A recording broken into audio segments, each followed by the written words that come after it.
3-day road trip from Bangalore to Wayanad via Bandipur and Mudumalai.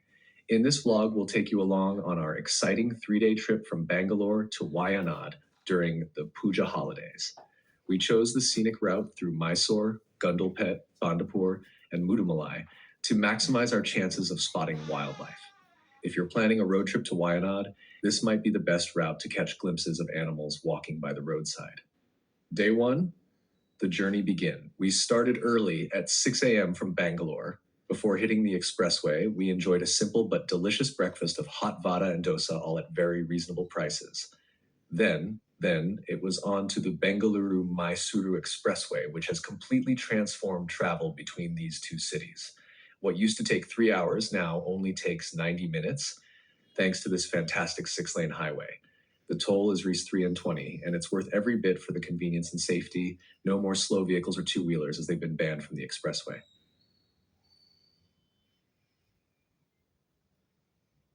Exploring Mysore City. We decided to take a detour and explore Mysore City to see the Dasara decorations. The roads were lit up beautifully, and the Mysore Palace was all set for the grand Dasara functions. After soaking in the festive vibe, we moved on to the Mysore-Calicut Highway. The contrast between roads. Leaving the expressway behind, we were immediately reminded of the older, more chaotic roads. No lane discipline, crowded traffic, and vehicles darting in from all directions. When we reached Gudalur, we took the route towards Mudumalai Uti. Though the faster route would have been through the Mutanga forest, we wanted to take in the sights of Bandipur and Mudumalai, wildlife encounters. Once we entered Bandipur, the scenery changed dramatically.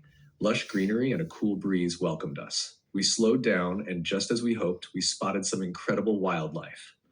One of the highlights was seeing a herd of about 12 elephants, including 3 adorable calves. They were crossing the road right in front of us. A mini tempo had passed, and the elephants paused before continuing, giving us the perfect view. A little further down the road, we saw herds of deer, some grazing peacefully and others playfully locking antlers. It was a rare and beautiful sight. The kids were amazed, and so were we. Toto's adventure. Our pet dog Toto joined us on this trip, and he had his own adventures. When we saw monkeys on the roadside, Toto barked furiously, much to the amusement of our kids. "Toto, do you want to join your friends?" they teased. Toto, an Indian Lhasa Apso, travels with us everywhere, and we make sure to stop every 3 hours for his water and a short walk to keep him fresh and happy.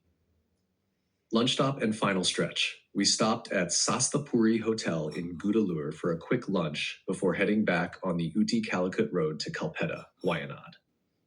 This trip was full of breathtaking sights and unforgettable moments, especially the close encounters with elephants and deer in Bandipur and Mudumalai. This place is not only breathtaking, but also holds a significant role in India's wildlife conservation efforts. Spread over a massive 688.59 square kilometers, Mudumalai is uniquely positioned at the tri-junction of 3 states, Karnataka, Kerala, and Tamil Nadu. It's part of the Nilgiris Biosphere Reserve, which, fun fact, was India's first biosphere reserve declared in 1986. What makes Mudumalai even more special is that it shares borders with Wayanad Wildlife Sanctuary in Kerala and Bangalore Tiger Reserve in Karnataka. Together, they form a large conservation landscape that's home to some of the most majestic animals on the planet, like the iconic tiger and the mighty Asian elephant. If you're planning to visit, the reception center is located at Tepakadu, which is a great starting point for your adventure. Oh, and the name Mudumalai literally means the ancient hill range, which is fitting, considering these hills are as old as 65 million years. Imagine these very hills were formed when the Western Ghats came into existence. How cool is that? Now let's talk about the climate. Mudumalai enjoys moderate weather, but if you visit in December or early January, expect it to be quite chilly, whereas March and April can get pretty warm, so pack accordingly. Location-wise, Mudumalai is pretty accessible from major cities. It's about 240 kilometers from Bangalore, 90 kilometers from Mysore, and just 68 kilometers from Uti. You can easily hit the road from any of these cities. The reserve is actually on the Uti-Mysore Interstate Highway, so it's a scenic drive either way. If you're coming from Uti, you might want to try the Ghat Road via Kalhati. It's got 36 hairpin bends. Yes, you heard that right. and offers some of the most stunning views, though the road is a bit narrow. For those of you relying on public transport, the nearest railway stations are Mysore and Udagamandlam, Uti. If you're flying in, the closest airports are in Mysore, Calicut, Coimbatore, and Bangalore, so you have plenty of options. A quick heads up, the nearest towns with facilities like petrol stations, medical services, and phone networks are Masanagudi, 7 kilometers away, and Gudalur, 18 kilometers away. If you're coming from Karnataka, the nearest town is Gundalpet, about 32 kilometers from Mudumalai. Important note for night travelers. Be aware that there's a closure on the Talaikunda to Kakanala Road via Kalhati from 9 p.m. to 6 a.m. to ensure public safety and protect wildlife.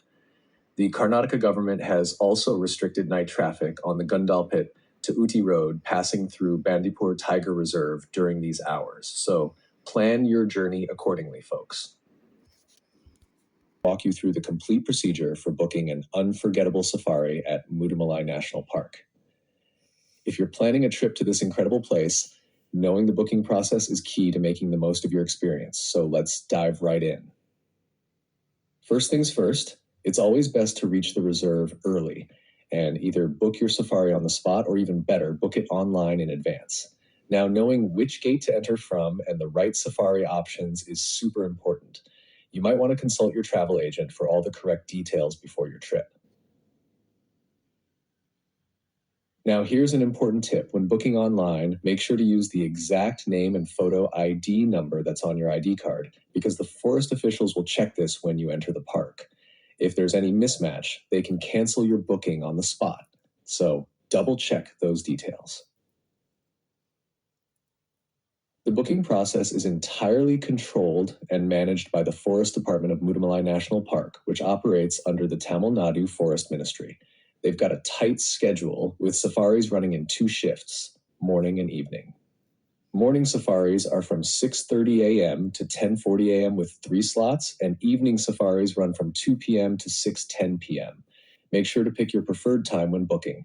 There are limited spots available for each shift, with vehicles like gypsies, campers, buses, and even elephant safaris. While you can try your luck with same-day bookings at the counter, most safari seats get booked online in advance. So I highly recommend you secure your spot early through the online booking process. Here's what you'll need for online bookings. You'll need to provide your safari date, the shift you want, morning or evening, the type of vehicle, jeep or bus, and your boarding location, like your hotel or resort, at the time of booking. Also, you'll need valid ID proof. If you're an Indian national, you can use your passport, driving license, PAN card, voter ID, Aadhaar card, or school ID. Foreign nationals, you'll need to provide your passport. The full payment is required up front, which covers the park entrance fee, vehicle fee, and guide fee. One thing to note, once your safari permit is confirmed, it's non-refundable, non-transferable, and non-exchangeable. So be sure you're ready to commit before booking.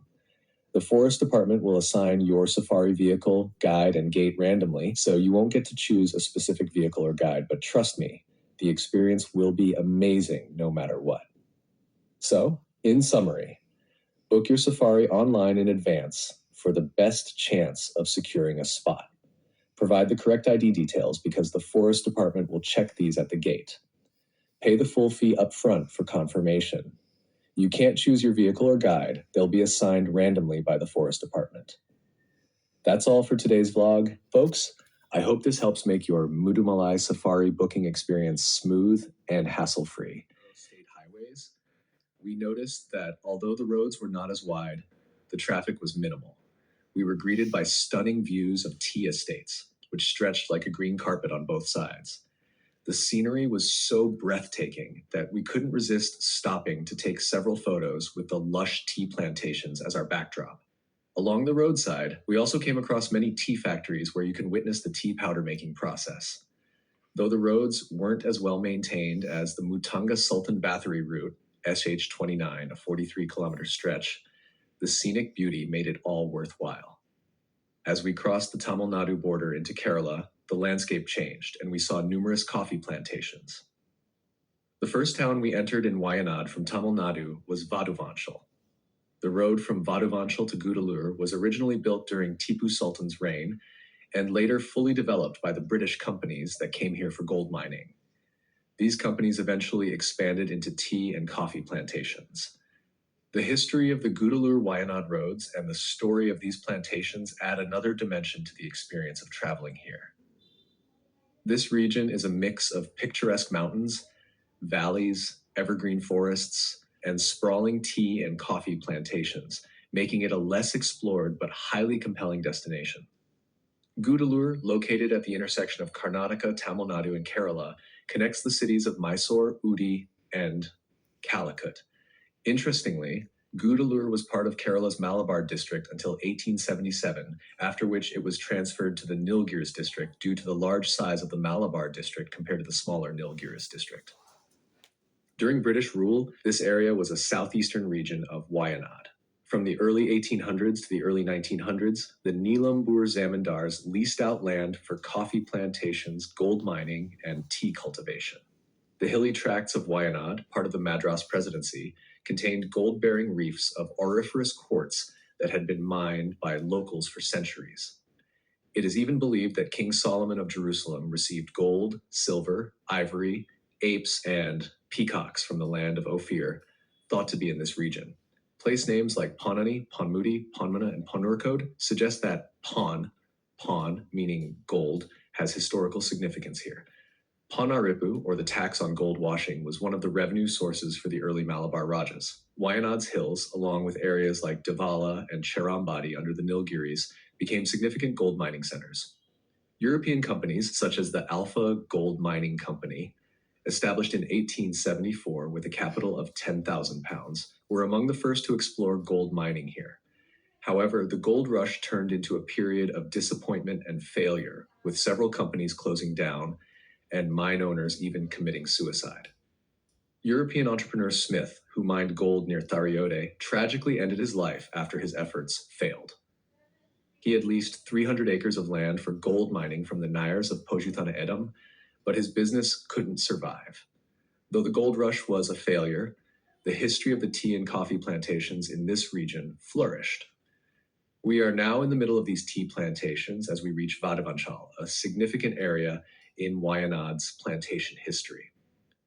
The British introduced coffee plantations in the late 18th century during their colonial rule, and the favorable geographical conditions, weather, and soil helped the coffee and tea plantations thrive in this hilly region.